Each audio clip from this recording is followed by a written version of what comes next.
महाकाल मंदिर में हुई आगजनी की घटना के कारण 14 लोग झुलसे थे। मामले में 3 सदस्यीय मजिस्ट्रेट जांच हुई थी। घटना की आरंभिक जांच रिपोर्ट अब सामने आई है। वहीं आपको बता दें, जांच रिपोर्ट में खुलासा हुआ है कि 5 लोग दोषी पाए गए हैं। यह लोग शासकीय कर्मचारी और निजी सुरक्षा एजेंसी के बताए जा रहे हैं। हालांकि जांच अभी जारी है। घायलों के बयान के बाद और भी खुलासे होंगे और आरोपी के नाम आगे बढ़ेंगे। वहीं आपको बता दें, जांच रिपोर्ट का खुलासा करते हुए जिला कलेक्टर नीरज कुमार सिंह ने बताया कि 4 बिंदुओं पर रिपोर्ट सौंप भी गई है। बाहर से लाया गया गुलाल गर्भगृह में उड़ाया गया था, जो कि कपूर की थाली पर गिरने के कारण आग लगी। जो लोग प्रोटोकॉल देख रहे थे और जिन लोगों को नियमों का पालन कराने की जिम्मेदारी थी, उन लोगों पर कार्रवाई की गई है। मामले में शासकीय कर्मचारियों के साथ निजी सुरक्षा एजेंसी के लोग दोषी पाए गए। यदि यह लोग अपनी ड्यूटी ठीक से निभाते तो घटना घटित नहीं होती। निजी सुरक्षा एजेंसी को नोटिस जारी किया जा रहा है, इसके बाद कार्रवाई होगी। वहीं जिन जिन स्थानों पर जिम्मेदार कर्मचारियों की ड्यूटी लगाई गई थी, उन पर भी कार्रवाई की जाएगी। फाइनल रिपोर्ट आने पर आरोपियों की संख्या बढ़ेगी, क्योंकि जो लोग गर्भगृह में मौजूद थे और झुलसे हैं, उनको उपचार जारी है, इसलिए उनके अभी बयान नहीं हो पाए हैं। ऐसे लोगों के बयान के बाद संपूर्ण रिपोर्ट सामने आएगी। यह तय हो चुका है कि गर्भगृह में तय मात्रा से ज्यादा गुलाल ले जाया गया, जिसकी वजह से यह घटना हुई। आगे इस प्रकार की घटना न हो, इस बात पर कार्य किया जा रहा है। सभी त्योहारों के लिए गाइडलाइन बनाई जा रही है। देश के 4 बड़े मंदिरों में पर्व कैसे मनाए जाते हैं, यह जानने के लिए महाकाल मंदिर से 4 टीम कल रवाना की जाएगी। अभी हम लोग मंदिर की व्यवस्थाओं को सुदृढ़ करने के लिए, जैसे मैंने बताया कि जो है 4 टीमें अलग अलग 4 मंदिरों में देश के रवाना कर रहे हैं, वो पूरा स्टडी करके आएंगे। दूसरा, मंदिर में प्रशासनिक व्यवस्था को सुदृढ़ किया जाएगा। हम लोग डिफरेंट वर्टिकल्स क्रिएट कर रहे हैं। डिफरेंट वर्टिकल्स क्रिएट करके उसमें जो है विभिन्न लोगों को सहायक प्रशासक सिक्योरिटी देखने का होगा, किसी का काम न सामग्री न भंडार देखने का होगा, किसी का काम आरती व्यवस्था देखने का होगा। ये सारी करके जो है उसको डिप्यूट किया जाएगा, रिस्पॉन्सिबिलिटीज़ डेलीगेट की जाएंगी, ताकि मंदिर का जो एडमिनिस्ट्रेशन है, वो जो महाकाल लोक के बाद जिस प्रकार से भीड़ वहाँ पे पड़ी है, उस तरीके से प्रशासनिक ढांचे को भी वहाँ पे बदलने की और जो स्ट्रेंथन करने की आवश्यकता है, वो किया जाएगा। जो फायर एक्सपर्ट से हम लोगों ने जाँच कराई है, उसमें जो है स्प्रे को लेकर के उन्होंने कोई नहीं कहा है कि जो है स्प्रे के माध्यम से ऐसा कुछ हुआ है।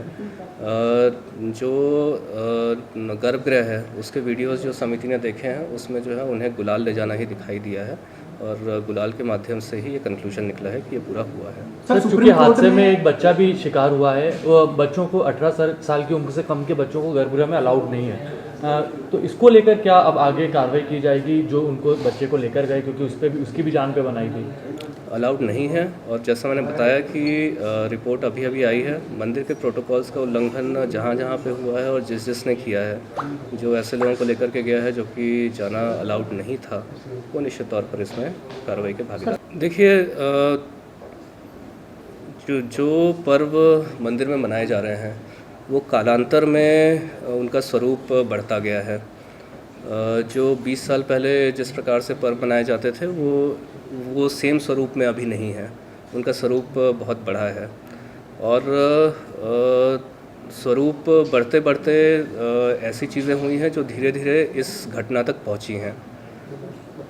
अभी आवश्यकता ये है कि जो घटना हुई है उससे सबक लिया जाए, जो विभिन्न पर्व हैं उसके SOPs निर्धारित किए जाएं और उन SOPs पे ही कार्य किया जाए और उसी के अनुसार ही पर्व मनाए जाए, ताकि भविष्य में इस प्रकार की कोई घटनाएं रिपीट ना हो। सर, स्प्रे अंदर ले जाने की बात हुई थी, उनमें से कितने पुजारी हैं, कितने मंदिर कर्मचारी और कितने अन्य हैं? अभी मुख्य रूप से हम लोगों ने जो चिन्हांकित किए हैं वो प्रशासनिक लोग और मंदिर के लोग हैं।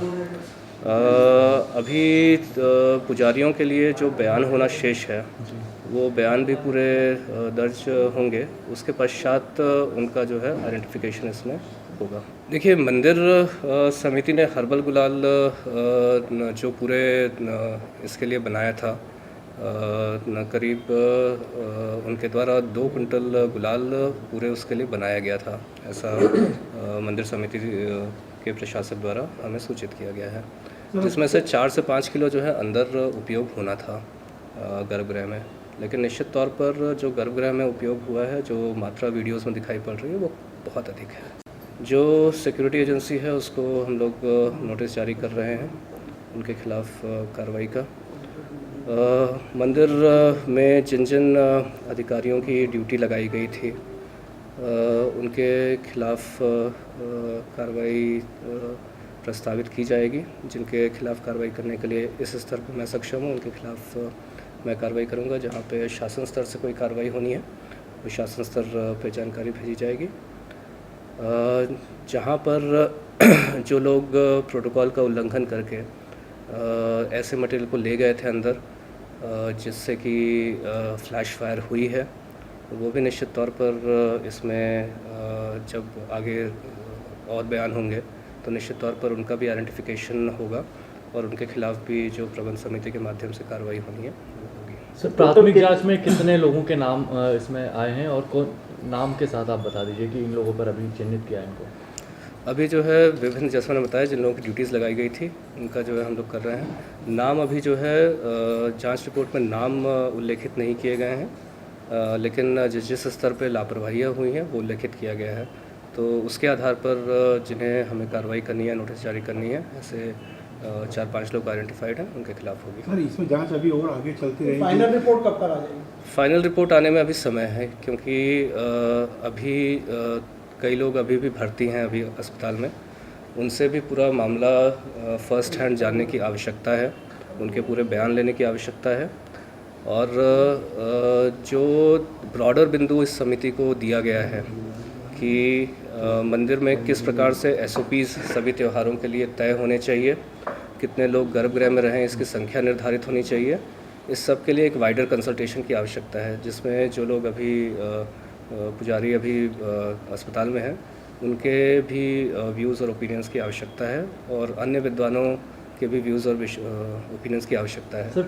महाकाल मंदिर में जो घटना हुई थी उसके लिए जांच टीम गठित की गई थी, जिसने एक प्रारंभिक रिपोर्ट सबमिट की है। सभी बिंदुओं पर नहीं, 4 बिंदुओं पर उन्होंने अभी रिपोर्ट सबमिट की है, जिसमें कि मुख्य तौर पर जो आग लगी थी वो बताया गया है कि जो गुलाल पीछे से ला कर के डाला गया और बाहर से लाया गया, और वो जब कपूर की थाली पर गिरा तो उससे आग भभकी थी और फ्लैश फायर हुई थी।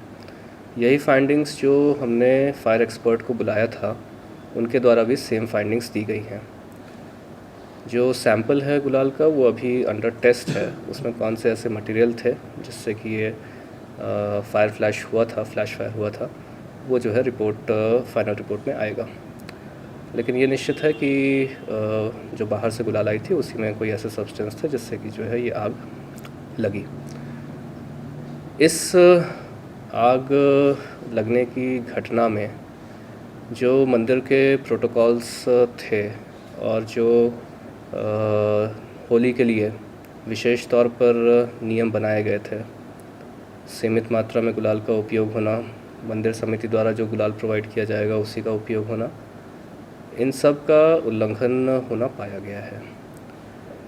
मंदिर समिति द्वारा निर्धारित किए गए प्रोटोकॉल का पालन ना होने की वजह से ये घटना प्रारंभिक रूप से जांच में आया है कि ये घटना घटित हुई है। इस प्रोटोकॉल का उल्लंघन कई लोगों ने किया है। जांच रिपोर्ट में प्रारंभिक तौर पर अभी जो है सभी के बयान नहीं हो पाए हैं, जो कि फाइनल जो रिपोर्ट आएगी उसमें होंगे। लेकिन मंदिर में ज़िम्मेदार जो हैं उनको जो पालन कराना चाहिए था बनाए गए नियमों का, वो नहीं कराया गया।